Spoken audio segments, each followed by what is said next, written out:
les intermédiaires de la distribution. Alors, pour bien identifier l'ensemble des acteurs qui peuvent vendre des nuitées hôtelières ou repas d'un restaurateur, il faut comprendre le processus de production d'un voyage. Au départ, il y a une demande d'un client. À partir de cette demande, le processus suit le schéma suivant.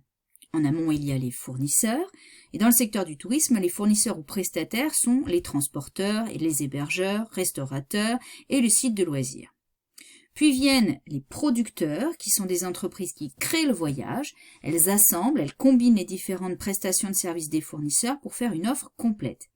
Il s'agit des tours opérateurs, appelés également voyagistes, mais il y a aussi les agences réceptives ou encore les offices de tourisme.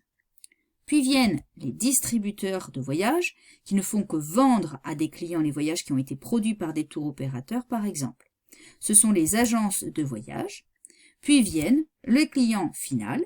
Ainsi, pour un hôtelier-restaurateur, les intermédiaires entre lui et ses clients sont les producteurs et les distributeurs de voyages.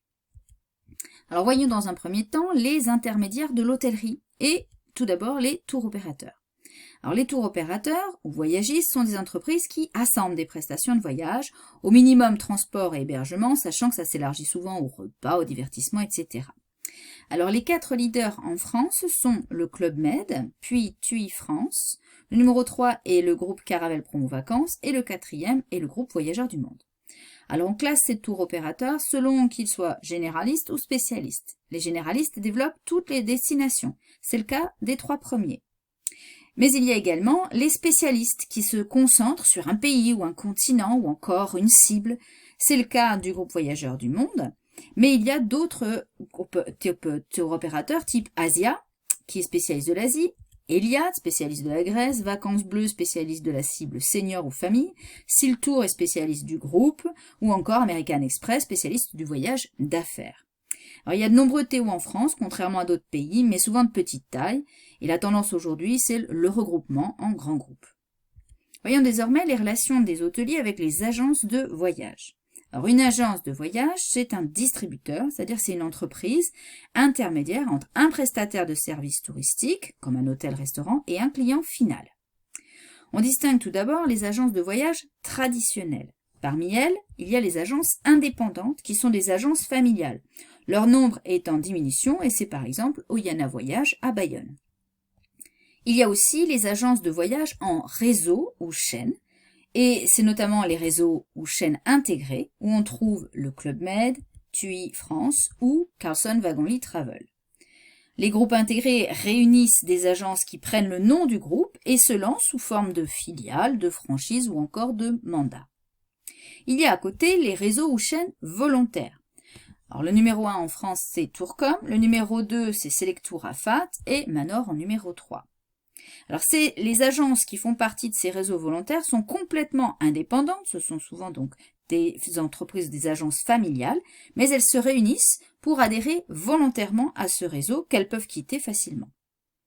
À côté de ces agences de voyage, on trouve également les agences de la grande distribution alimentaire, comme Leclerc Voyage, Carrefour Voyage ou Lidl Voyage, et pour les grandes surfaces spécialisées, on trouve Fnac Voyage ou Galeries Lafayette Voyage, spécialiste du voyage de noces.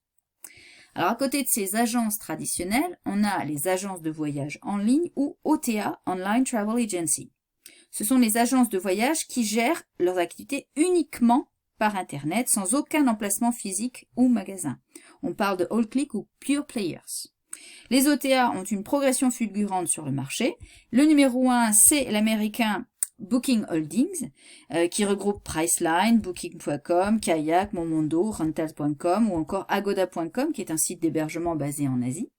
Le numéro 2, c'est l'américain Expedia, qui détient de nombreuses agences comme Trivago, Travelocity, Agencia ou encore Orbitz. Et le numéro 3, c'est le chinois Ctrip, qui détient notamment Skyscanner. Alors voyons maintenant les centrales de réservation et les GDS. Tout d'abord, les centrales de réservation, ce sont des systèmes électroniques de gestion des réservations qui centralisent les disponibilités des hôtels et des autres acteurs auprès d'une clientèle grand public. Alors ces centrales en ligne, elles se rémunèrent via des commissions payées par les hôtels ou par les clients. C'est par exemple la centrale Hotel.com. Par ailleurs, de nombreux groupes hôteliers intégrés ont développé leur propre centrale de réservation ou PMS, comme c'est le cas du groupe Accor. C'est également le cas de nombreux acteurs locaux, comme les offices de tourisme ou les CDT, qui ont aussi développé leur propre centrale de réservation.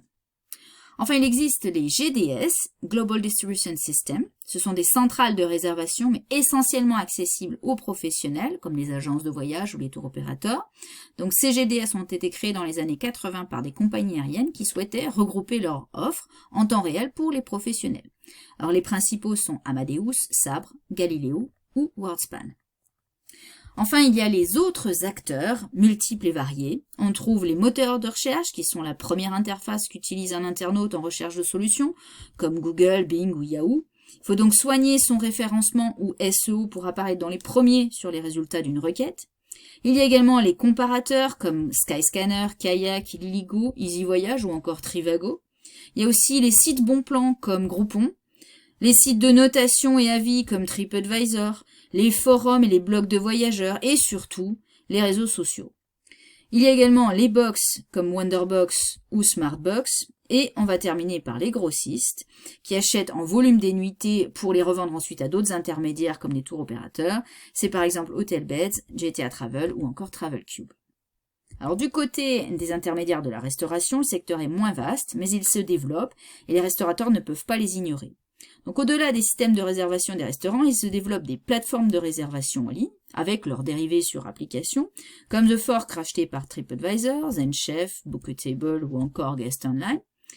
Les solutions de commande en ligne et de livraison ont explosé dans les villes suite à la pandémie, c'est par exemple Deliveroo, Just Eat ou encore Uber Eats.